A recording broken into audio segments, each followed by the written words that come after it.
তো আজকে আরও একটা বড় আপডেট নতুন সিনেমা নিয়ে। আর এই সিনেমায় প্রসেনজিৎ চট্টোপাধ্যায় এবং অনির্বাণ ভট্টাচার্যকে দেখা যাবে।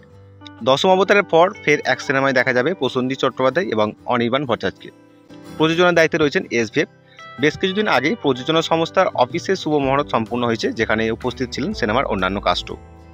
তবে কিন্তু এই সিনেমাটার নাম এখনও পর্যন্ত ঘোষণা করা হয়নি। আর এই সিনেমার পরিচালনার দায়িত্বে রয়েছেন রাহুল মুখোপাধ্যায়, যিনি এর আগে দেব রুকমণিকে নিয়ে কিসমিস সিনেমা রিলিজ করেছিলেন। এছাড়াও দিলকুশ সিনেমা পরিচালনা করেছেন রাহুল মুখোপাধ্যায়। এবার প্রসেনজিৎ চট্টোপাধ্যায় এবং অনির্বাণ ভট্টাচার্যকে একই ফ্রেমে নিয়ে আসতে চলেছে তিনি। এই প্রথম থ্রিলারধর্মী ছবি নিয়ে আসতে চলেছে পরিচালক, যার জন্য কিন্তু সে নিজেই খুব উত্তেজিত। এর আগে সৃজিত মুখোপাধ্যায় দশম অবতারের জন্য জুটি বেঁধেছিলেন টলিউডের দুই অভিনেতা।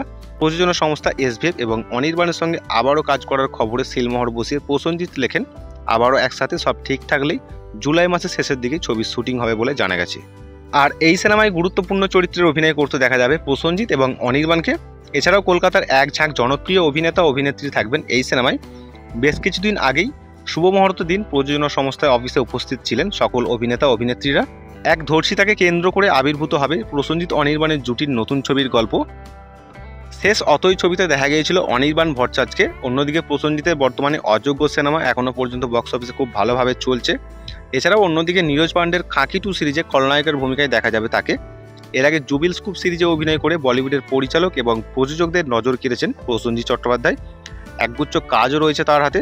রাহুল মুখোপাধ্যায়ের সিনেমার শুটিং শেষ করে আবারও খাকি 2 এর শুটিং শুরু করবেন তিনি। কিন্তু এখন আরও একটা আপডেট, এই সিনেমার পরিচালক মানে রাহুল মুখোপাধ্যায়, তিনি কিন্তু এই সিনেমাটা 3 মাস পরিচালনা করতে পারবেন না, কারণ ফিরার হোসেনের নিয়ম ভাঙার অভিযোগ। তাই তাকে 3 মাসের জন্য নিষিদ্ধ করে পরিচালনার দায়িত্ব থেকে। তবে কিন্তু এই ছবির সিনেমাটোগ্রাফার শফিক হালদার ছবির পরিচালনার ভার নিতে পারবেন। প্রযোজনা সংস্থার তরফে একটি ঘোষণা করে এই খবরে সিলমোহর দেওয়া হয়েছে। পাশাপাশি জানিয়ে দেওয়া হয়েছে যে পরিচালনা না করলেও এই ছবির সঙ্গে জড়িয়ে থাকবেন রাহুল মুখোপাধ্যায়। ছবির ক্রিয়েটিভ প্রডিউসার হিসাবে কাজ করবেন তিনি। তো এই ছিল আজকে ছোট্ট একটা আপডেট। আর আরও আপডেট পেতে আমাদের সাথে জুড়ে থাকুন।